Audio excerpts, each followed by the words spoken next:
Cerita seru, inspiratif, dan menarik. Kami punya semuanya. Subscribe, like, dan bagikan channel bercerita dengan teman-teman Anda. Desa Giripeni, yang terletak di lereng selatan Gunung Merapi, tampak tenang dari kejauhan. Pagi datang dengan kabut lembut yang menggantung di antara pohon-pohon sengon dan pinus. Burung-burung kecil berkicau dari dahan ke dahan, seolah menyanyikan lagu damai bagi para petani yang menggiring kerbau ke sawah. Namun di balik ketenangan itu, tersembunyi cerita gelap yang sudah lama tak berani diucapkan dengan lantang. Surya tinggal di ujung desa, di sebuah rumah panggung tua yang dindingnya mulai mengelupas dan lantainya berlubang-lubang. Lelaki berusia hampir 40 tahun itu dulunya dikenal sebagai pemuda tangguh dan penuh harapan. Namun sejak ayahnya meninggal karena gagal bayar pinjaman ke rentenir, dan ibunya lumpuh karena stroke, hidup Surya berubah menjadi serangkaian penderitaan tanpa ujung. Ia menikah muda dengan Sari, gadis desa sebelah yang manis dan penyabar.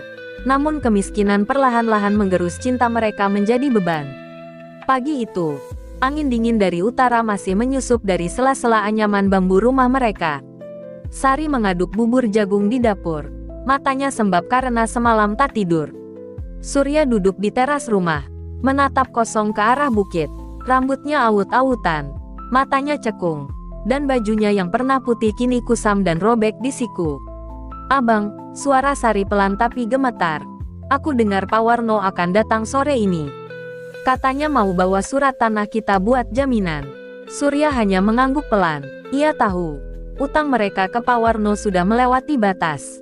Bunga berbunga, sawah satu-satunya yang diwariskan ayahnya kini tinggal menunggu dijual. Ia sudah mencari kerja ke kota, ke pabrik genteng di Klaten, ke proyek jalan di Boyolali, bahkan ke pasar hewan di Muntilan. Tapi tak ada yang mampu mengubah nasib. Pagi beranjak siang, Surya berangkat ke pasar membawa 2 ikat kayu bakar yang ia pungut dari pinggir hutan. Tapi hasilnya hanya cukup untuk beli beras setengah liter. Di bawah rindangnya pohon beringin di tengah pasar, ia duduk lesu, memperhatikan keramaian. Beberapa lelaki desa tertawa keras di warung kopi, menghitung untung dari panen kemarin. Anak-anak berlarian membawa mainan bambu, sementara Surya hanya menggenggam uang seribuan yang sudah kusut. Dalam perjalanan pulang, ia bertemu dengan Karto, bekas teman sekolahnya yang kini mendadak kaya. Rumah Karto berdinding bata merah, dengan mobil pick-up parkir di depan dan antena parabola tinggi menjulang. Dulu Karto sama miskinnya dengan Surya. Tapi dalam 2 tahun terakhir, Karto tiba-tiba punya toko kelontong, lahan tebu, dan bahkan menggaji 3 kuli tani. "Karto," sapa Surya lirih. Karto menoleh, senyumannya lebar tapi matanya tajam. "Sur, sudah pulang dari pasar, cari kerjaan." "Iya, begitulah," jawab Surya, malu-malu.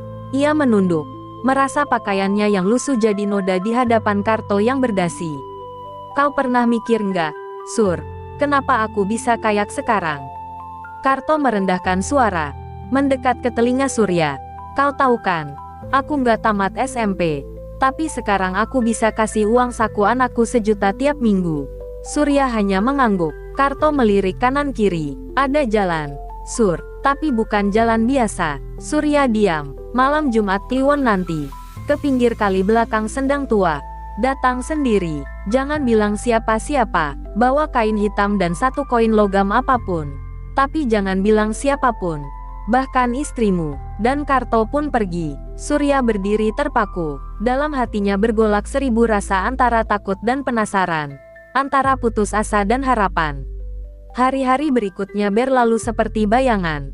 Sari mulai batuk-batuk, dan anak mereka, Gilang yang masih SD, terpaksa berhenti sekolah karena tak bisa bayar seragam baru. Surya tak tahan. Malam Jumat Kliwon pun datang. Langit malam pekat dan bulan terhalang awan. Angin dari lereng gunung membawa suara-suara ganjil dari hutan. Surya mengenakan kain hitam seadanya dan menyelipkan koin logam tua dari dompet almarhum ayahnya. Ia berjalan perlahan melewati ladang, menembus kebun kopi, hingga sampai ke Sendang Tua di pinggir kali. Tempat itu dikenal angker, konon dulunya tempat pembuangan mayat orang pesugihan yang gagal. Airnya selalu keruh, dan ikan pun enggan hidup di sana. Di tepi sendang, Ia mendapati Karto sudah menunggu. Lelaki itu mengenakan jubah hitam dengan penutup kepala. Di depannya, sebuah lilin merah menyala redup, dan bau menyan menguar menusuk hidung. "Kau datang juga," kata Karto. Surya hanya mengangguk. Karto mengeluarkan sebuah botol kecil berisi cairan kehitaman. "Minum ini. Setelah itu, kau akan lihat bayanganmu sendiri. Tapi jangan kaget, jangan takut, biarkan dia merasukimu." Surya meminum cairan itu. Rasanya pahit dan dingin, seperti darah yang sudah beku. Lalu tiba-tiba dunia di sekelilingnya berputar. Ia jatuh terduduk, lalu menggeliat seperti kesurupan. Cahaya lilin tampak menari-nari liar, dan dari balik semak-semak, muncul sosok hitam berbentuk seperti babi berdiri di dua kaki. Matanya merah menyala. "Terimalah kekuatan," bisik suara dari dalam kepala Surya. Entah dari mana. Setelah itu, Surya pingsan. Ketika ia sadar, pagi telah tiba, tapi tubuhnya tak terasa letih. Justru ringan dan penuh tenaga. Ia pulang ke rumah dan mendapati hal yang aneh. Di sudut kamarnya, ada seikat uang pecahan 50 ribuan, terbungkus kain hitam. Sari terkejut, namun Surya hanya mengatakan bahwa ia mendapat rezeki dari kerja malam. Hari-hari berikutnya berubah drastis. Surya mulai membeli beras dalam karung, mengganti genteng rumahnya yang bocor, dan bahkan membelikan gilang sepatu baru. Tetangga-tetangga mulai memperhatikan perubahan itu. Warno, si rentenir, mendadak ingin berteman dengan Surya. Tapi malam demi malam, Surya mulai merasa tubuhnya berbeda. Setiap malam Jumat, ia seperti terbangun di tempat lain, kadang di kebun tetangga, kadang di gudang warga yang terbuka. Dan anehnya, setiap pagi selalu ada tumpukan uang baru di rumahnya. Dan setiap pagi, 1-2 warga mengeluh kehilangan uang tanpa jejak. Sari mulai curiga. Ia menemukan jejak lumpur di lantai rumah, dan suara aneh setiap tengah malam. Suatu malam, ia mengintip dan melihat bayangan hitam berkaki 4 keluar dari kamar mereka dan menghilang ke arah kali. Ia menjerit, tapi tak ada yang percaya. Mereka bilang Sari histeris karena tekanan hidup. Namun semuanya berubah saat Pak Lurah mengumumkan bahwa warga akan mulai ronda malam. Sudah 6 rumah kehilangan uang secara misterius. Orang-orang mulai berbisik, "Babi ngepet," dan itu membuat Surya panik. Ia meminta Karto berhenti, tapi Karto malah tertawa. "Kalau kau berhenti sekarang, harga yang kau bayar adalah nyawa anakmu atau istrimu. Pilih." Surya pulang dengan hati hancur. Ia duduk di depan rumah, memandangi bintang yang tertutup awan. Sari mendekatinya, memegang tangannya erat. "Bang, apapun yang terjadi, aku tetap di sampingmu. Tapi jangan jual jiwa kita, Bang. Jangan." Air mata Surya mengalir, tapi ia tahu, semuanya sudah terlambat. Beberapa malam setelah warga mulai ronda, suasana desa Giripeni tak lagi sejuk dan damai. Lelaki-lelaki kampung berkumpul tiap pukul 9 malam dengan pentungan kayu, lampu senter, dan bahkan anjing pemburu. Mereka menyusuri jalan setapak, menyisir kebun pisang, dan sesekali berteriak jika mendengar suara mencurigakan. Mereka tidak lagi percaya pencuri manusia. Mereka memburu sesuatu yang lebih menyeramkan, makhluk gaib berbentuk babi besar yang katanya hanya muncul tengah malam. Desas-desus tentang babi ngepet menyebar seperti api di musim kemarau.